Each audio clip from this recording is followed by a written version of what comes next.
Welcome to the Tactical Business Podcast. I am your host, Wade Skalsky, and today we are talking to Matt Boggs from Alpha Dog Firearms. Matt, how are you doing today? Good. Thanks for having me. Yeah, it's an Arizona week. It's like my second Arizona business in a couple of days, so it's my old stomping ground. So I'm excited to talk to you guys. Yeah, man. So I always like to kind of start the podcast by asking people how they got into the firearms industry, and it's always a little bit of a different story about how everybody gets there. So how did what was the sort of the arc of how you got to where you are today? I always kind of just I didn't grow up in a gun family. I just saw them on like movies, TV shows, that kind of thing. And quite frankly, I was working at a rental car company, just doing over the counter sales with a rental car company. Kind of hated my job, and I saw that movie Lord of War and War Dogs, and I just thought that slinging guns would be a lot more fun than renting cars. So I just decided to jump in and start my business doing that. I always had like affinity for guns, and I had shot a few things, but I was not what I would consider a gun person. I had like a Glock and I shot a shotgun. Very basic stuff.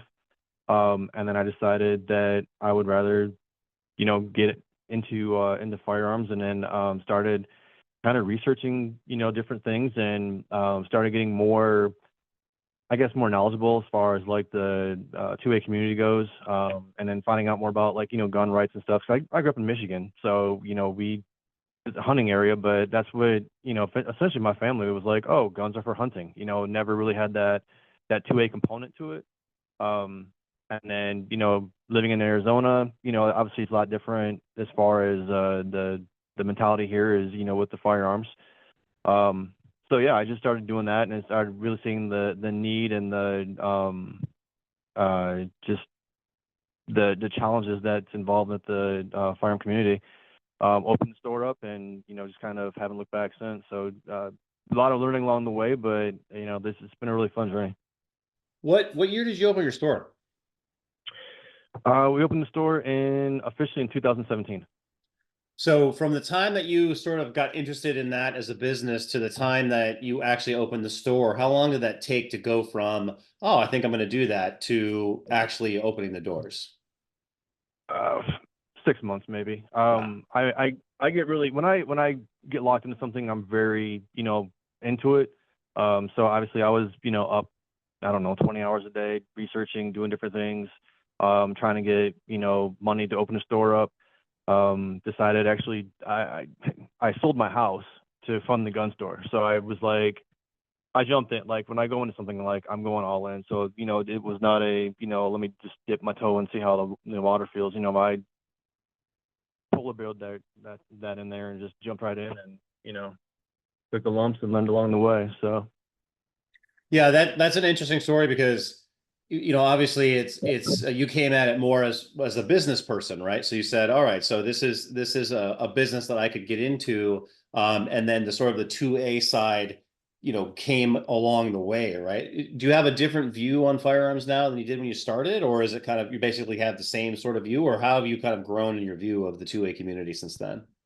oh no, I definitely changed my. I mean, like I said, when I grew up, we were not really into guns. So my, growing up, it was essentially more like guns are for police and military, and you get a gun to go hunting.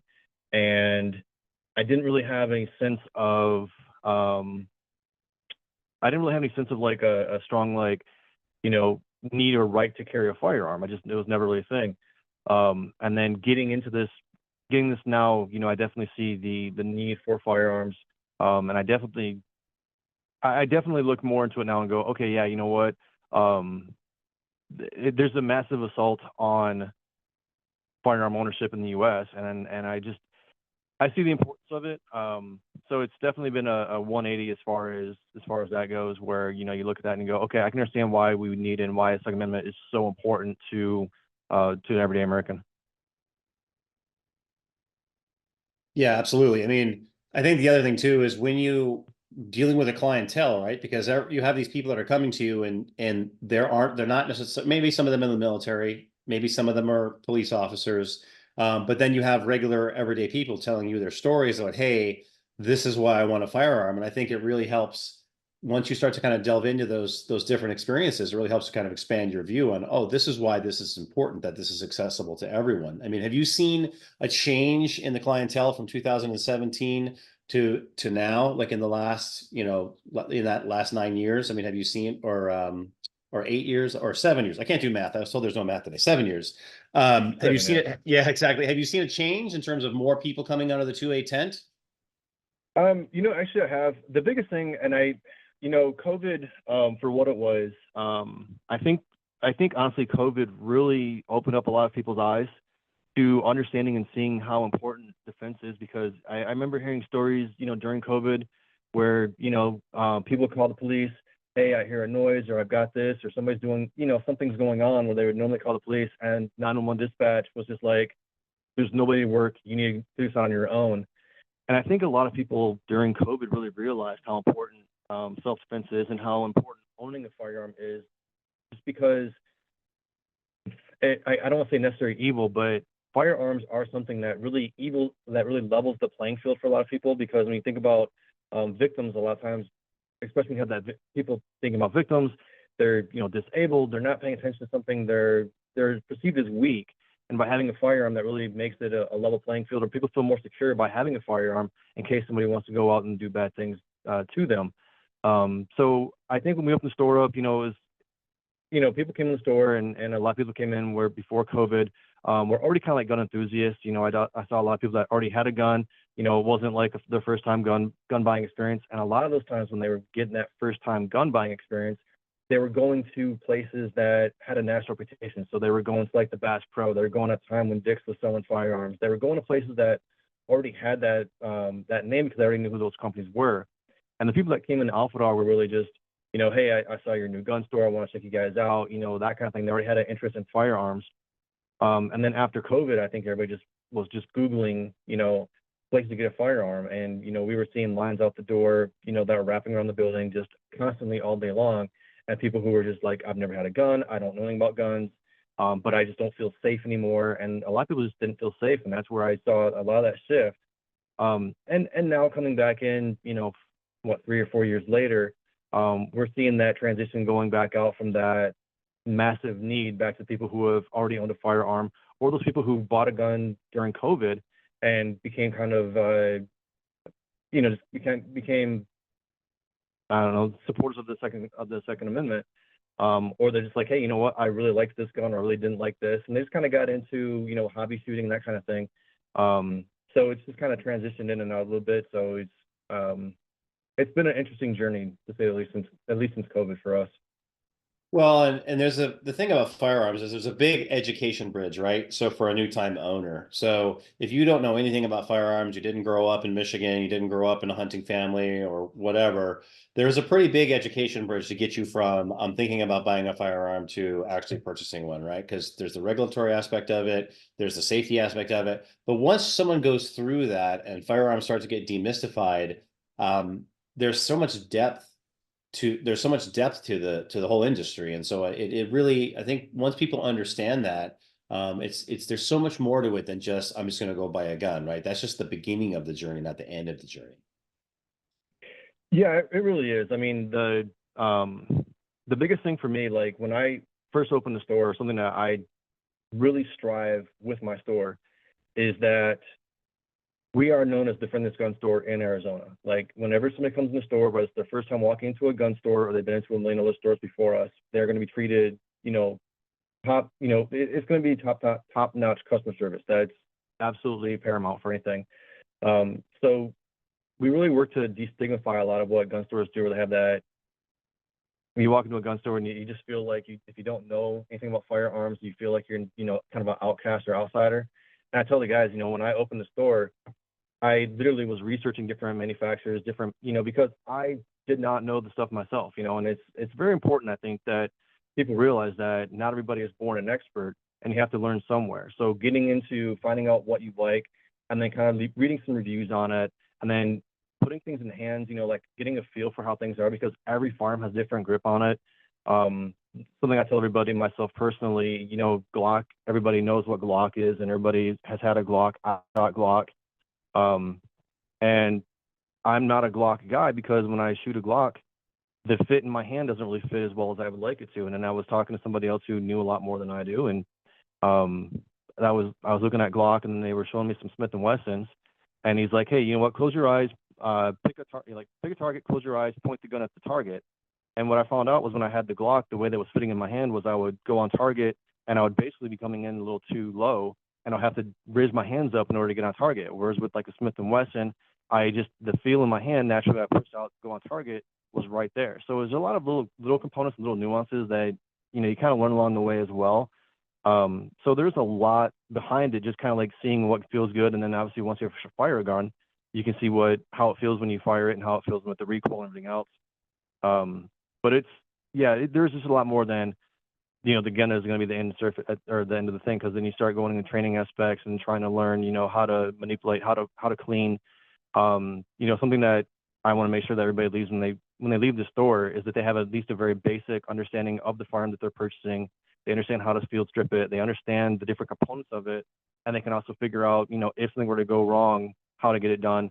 Um, I like to try to educate people a little bit, because obviously when people go into a range or they go outside to go shooting, they might not know all those little rules and stuff. So it's always very important. Hey, listen, when you're doing this with the firearm, make sure the barrel's pointed safe direction. So we're trying to educate people on the way as well, because it's kind of like essentially it's like driving. You have to learn the stuff, and having somebody who's already been there, experienced, and giving those little tidbits is always informative and definitely down the road needed in some cases. Do you feel that, because you came to guns late and you had to learn everything yourself in terms of to even open the store about everything, that experience has helped you on the customer service side to kind of understand your clients more? I mean, that seems to me that would be sort of an advantage for you. Oh, absolutely. Just going in and having having all those dumb questions on my own. Um, Really, it makes me a lot more personable for people when they come in the store, and they don't feel like, oh well, I have a dumb question. Because I'm like, listen, you don't have a dumb question. You just don't know what you're asking right now, and that's not it is what it is. So I think that's something that's really important, and that's something that I tell all my guys too is not everybody's an expert, so we need to make sure that we're being very friendly and helpful when it comes to customers and their questions. And we've had some very odd questions, and it is what it is. But people just don't know, and unfortunately, when people come into a gun store sometimes, and it's not with everybody, but the negative aspect that a lot of the media portrays when it comes to firearms, like people, they think that there's two things. They think either guns are going to be just the absolute worst tool in the world, that a gun just goes off and goes on a killing rampage on its own, or they think that they're going to go into a gun store, buy a gun, and they're going to be John Wick. And there doesn't seem like much middle ground on that. So it's been, that's something that I have to tell my guys is, there's a lot of components to education here as well, and that's something we focus on and make sure that people are educated. Well, and you touched on it earlier too, is that is there's not a one size fits all gun, right? Like, I'm a Glock guy. I think I'm a Glock guy typically because my firearms instructor was a Glock guy, and so I'm like, just give me what you have, right? But now as I start to shoot other guns, I start to learn, okay, yeah, so there are other guns that I can test these out, and this is why I like it or don't like it. And people, I think once people start to understand that it's a process to find that gun for you, that's important part for people to understand. How do you, like, when someone comes in and they say, okay, I want to get a gun, I've never had a gun before, let's say handgun, right? They say, I want to get a handgun. Like, is there a specific sort of framework or process that you take them through to figure that out? Like, how do you approach that problem?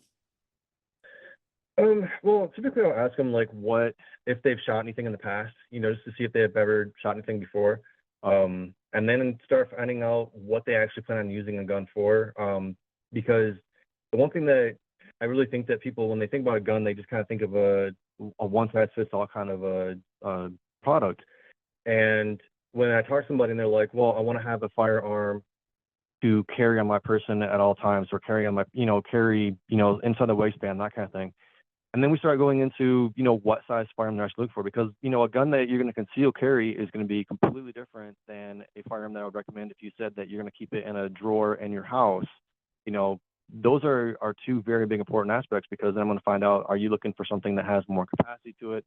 But honestly, now that, manufacturers come out with the like the 365 and the FN Reflex, where they're having these, very concealable firearms holding, anywhere between 13 to 17 rounds, that definitely is a game changer. So now it's more or less finding out what fits in their hand, what they like as far as style goes, and what they're going to use it for too. Like I'm not gonna recommend a Glock 17 with the TLR1 light for somebody who's going to be concealed carrying a firearm, on a waistband when they weigh, 120 pounds, versus somebody who, they come in the store and they're like, yeah, I want something for my home defense at night. I'm going to definitely recommend something that has a light on there so they can see, what they're shooting at, and also have a larger capacity firearm, but also something that fits in their hands too. And it's really just a matter of putting stuff in hands and then just finding out what feels good, and then kind of just working from there. It's one drawback that I definitely have in my store is that we're not in range yet. That's definitely something that would be beneficial, is because, when I give somebody a firearm, I can always say, hey, how's this feel in your hands? But it's kind of like a car. You go into a dealership, you have to test drive the car to see if you like it. I could sit in 15 different cars. You go, oh, this is the perfect one, and find out that, it's just not what you want. And that's really hard for firearms. So that's one thing that ranges definitely have the advantage of. But getting some people comfortable and just answering a lot of questions, and then finding out like what kind of features, functions that really work for them. Even small things that I never thought of before, like people that have, like arthritis in their hands or tendonitis, they can't necessarily manipulate the slide on certain firearms because different ones will have a different grip. So then I have to offer things like a Smith & Wesson, like an Easy Shield, or like a revolver, depending on, really how bad their hands are, or what kind of strength they have as far as manipulating the slides, and working the magazine release. And so it's a lot of questions, really just finding out what the customer's looking for, and then having enough product knowledge to know what would be the best suggestion for them, and then putting that in their hands and what they think about it. So when you were getting ready to start the store, right? Like, so you hadn't had a ton of experience with guns. You're like, I'm going to open a store. Like, how did you even decide for inventory, right? So, I mean, that must have been an interesting process to go through in terms of how did you even figure out what you were going to bring into the store? Yeah, that actually was really an interesting process. So, essentially, when I first opened up, I just kind of looked at, um, I went on Google and I just Googled, top selling firearms of 2016, something like that. So, I brought in, I'm not exaggerating when I say this. I literally opened up the store with 8 firearms and 20 boxes of ammo. I had a couple Glocks. I had some Smith & Wessons. I had the IWI Jericho, and the only reason I had the Jericho is because I watched that movie War Dogs, and the first gun that he had, he's like, oh, if you didn't know, this is a Jericho, and I was like, you know what, I'm gonna get a Jericho because it was in a movie, and that was legitimately how I started everything out. So yeah, it was interesting, and then obviously, like, I got a hold of some different sales reps and some other distributors, and went to different manufacturers, and really just jumped in, found out what sells, what works, and just kind of learned along the way. And honestly, one of my greatest successes is just having really good employees along the way as well. I've had a lot of guys that came through, and have helped out with their knowledge, with what they like in firearms, what they don't like, helping make some of those decisions when it comes to having inventory, because I did have some stuff that I thought would sell pretty well, and we just sat on it and sat on it and sat on it. And they were like, hey, listen, let's get this and this and bringing stuff in. So it's been interesting. It's been a challenge with inventory no matter what you do, because it's always, what people want and hoping to grab the hot things.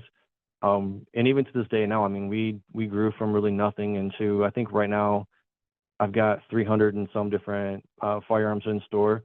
And every day is still a challenge of, okay, what do we bring in? What's going to sell? What's not going to sell? How do we do this and how do we do that? So inventory has always been a challenge. But yeah, when we first opened up, it was essentially going with, okay, I've got Glock, I've got Smith & Wesson, and then trying to go from there.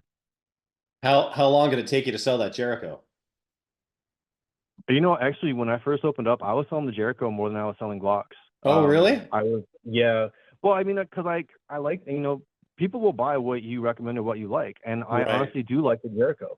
So I would show it to people, and I'm like, hey, look, it's a heavy steel frame gun, and I would talk to a lot of people about it, and then they would try it and go like, oh wow, this is a really cool gun. At the time, I think the price point on it was like under $500.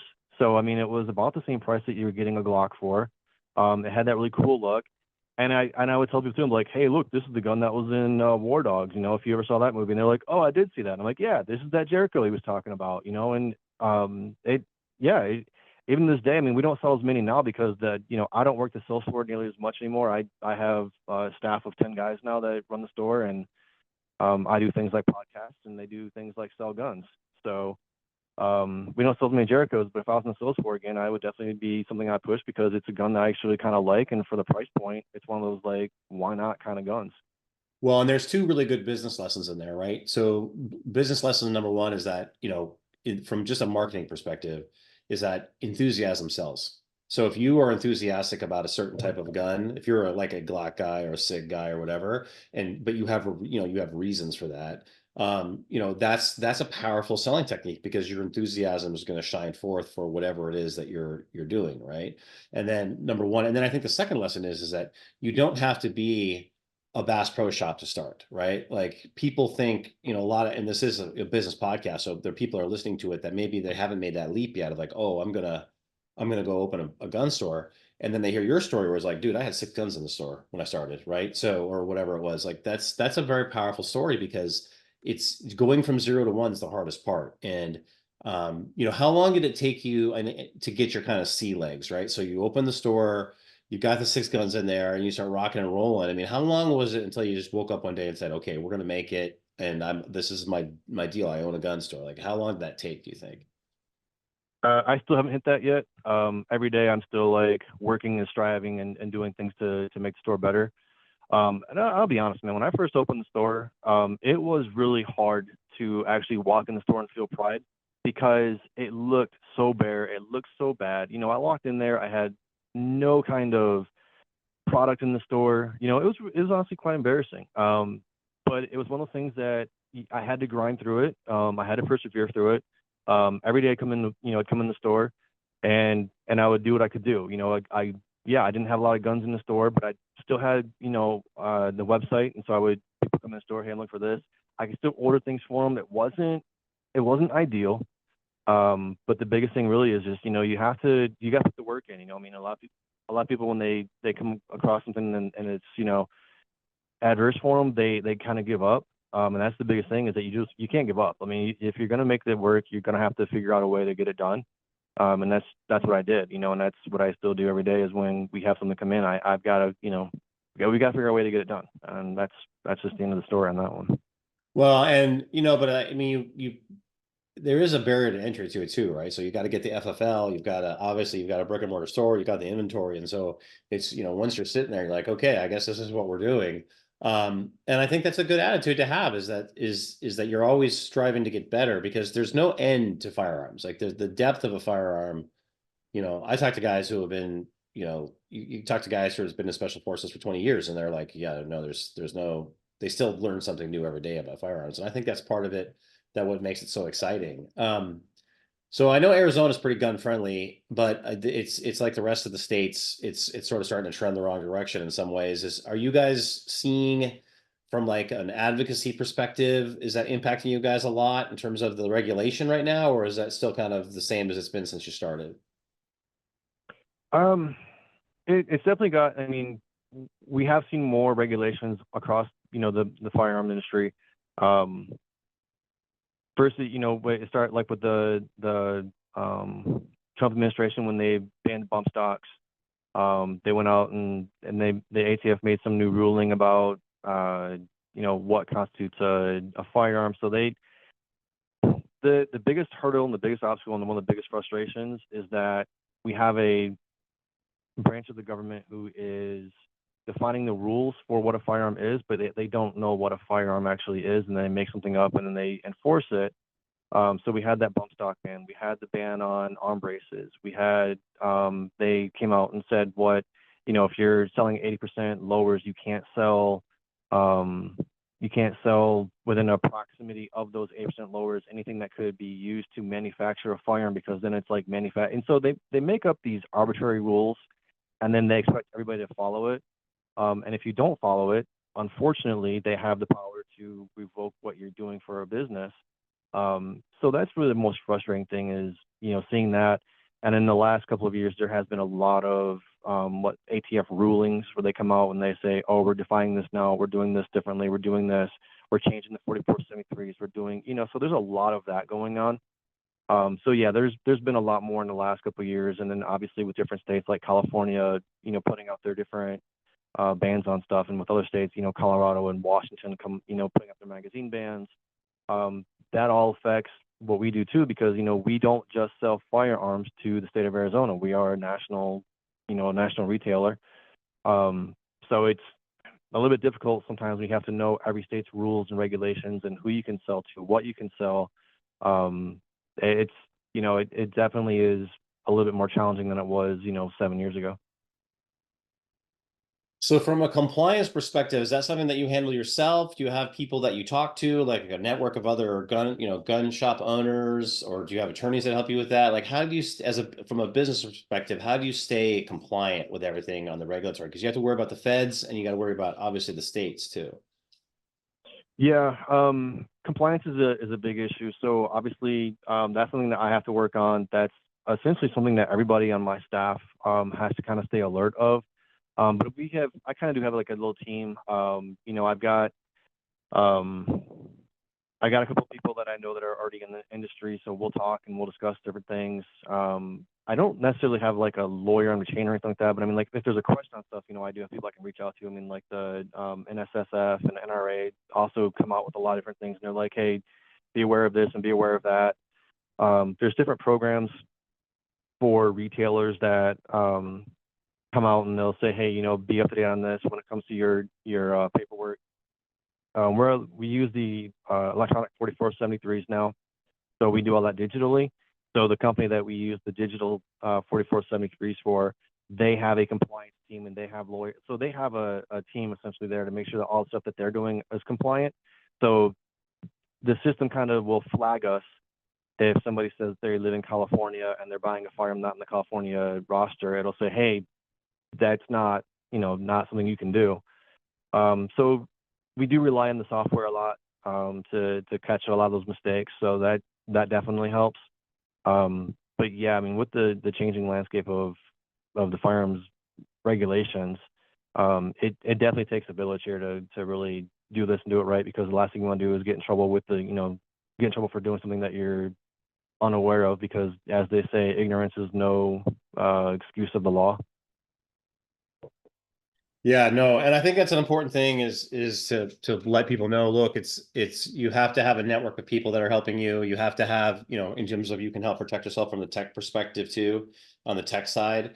And so there's a lot of different things that you can put in place to be kind of a check against human error. And so it's it's definitely exciting to hear that that you guys are deploying that, and that you also have people on your side to help you kind of go through that as well. So but yeah, man, you have a really super exciting story. How do people find you? What's the best way to find you? Let's go through all your socials, your websites, all that good stuff. So the website obviously is just Alpha Dog Firearms. You can find us online anywhere on that. Funny enough, not really funny enough, we had 60,000 followers on Facebook, and Facebook shut our page down because we're a gun store. And so I think if you just go on Alpha, I think we made another backup page.